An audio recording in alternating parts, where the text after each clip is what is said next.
mensahe ang kailangang marinig ng mga Gemini ngayon o within 1 week mo na ngayon. So,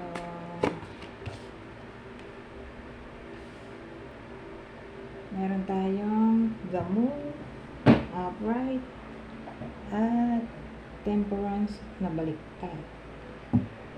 Mag-aaway dahil sa deception o fear. Pero i-clarify natin to.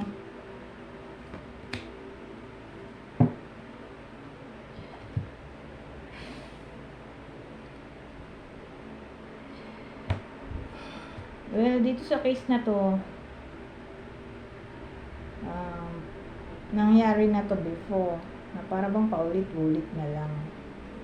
So again, deception. Pero hindi ko magets kung anong klaseng deception. Sa pera ba? Relationship? Career? Sinasabi lang dito, paulit-ulit. Pabalik-balik. Ganun. Yung problem.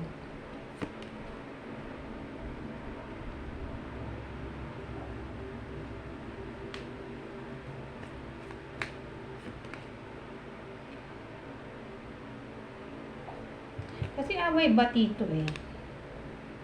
More like, ang pinag-aawayan dito ay dito power struggle,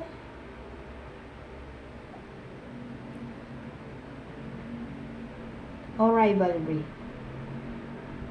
Kasi kahit anong gawin ko wala akong makuhang idea kung saan klaseng problem to. Sa career ba?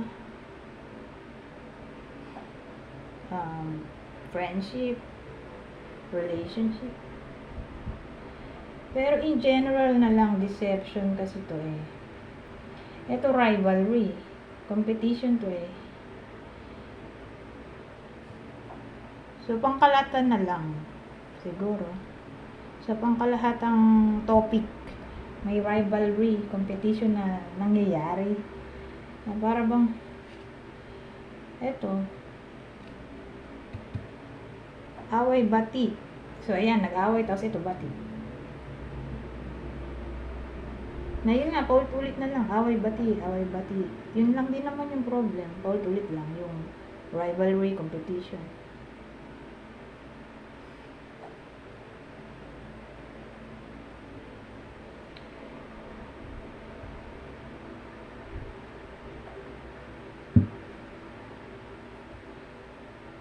So, sino yung pwedeng tamaan ng reading na to?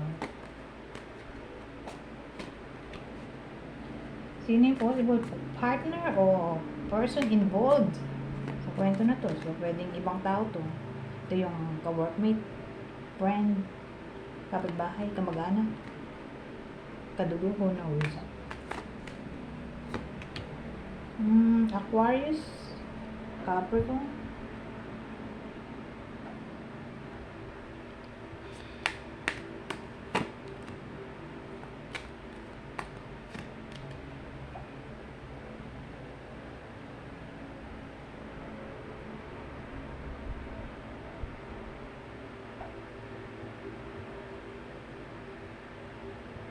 ano to? Dagdagan natin para mas klaro.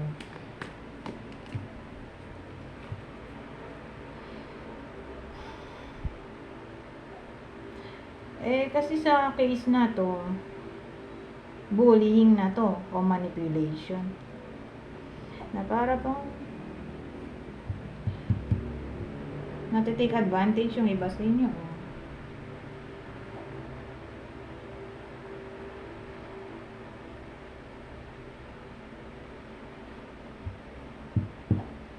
Either ang involved sa kwento na to ay Gemini na napalayo para mag-work o na-relocate, nag-migrate.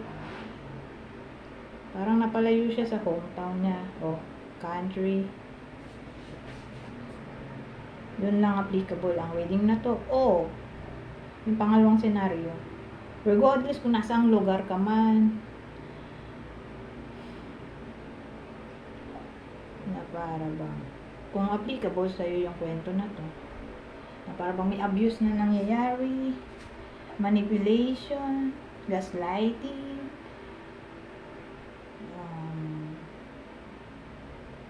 control issue, power struggle, o sa palagay nyo, tinitake advantage nyo. So, sa madaling salita, let go na. Let go na yan. Someone na yan, situation. Medyo mahirap. Pero pag-isipang maigi. Lalo na kung nadedehado na yung iba sa inyo. So, wala namang ibang tao dito kundi kayo lang. At pwede rin sabihin natin, ito yung kaaway ng iba sa inyo. O nang bubuli o nagtitake advantage.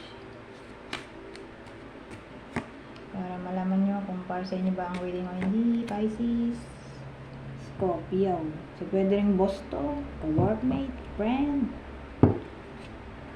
relative, who knows.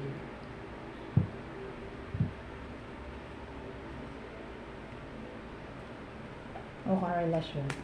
Ito. Kuha tayo ng pampagood vibes. Reaching out. Expect a call or text from your person of interest. So, yung iba sa inyo makaka-receive daw ng call o text sa kanilang love interest. So, sino kaya yun? Sino tong love interest na pwedeng mag-call o text sa ibang Gemini?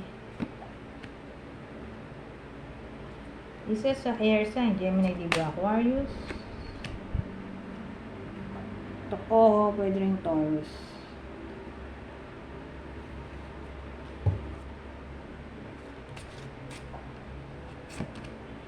Rekindle. An old flame returns. So, iniisip ko, baka yung mag-reach out ay ex. O posibleng magkabalikan ng mga mag-ex dito. So, yung iba sa inyo, baka magbalik ang ex nila at gustong mag-try again. So, sino ang possible na ex na to na maaaring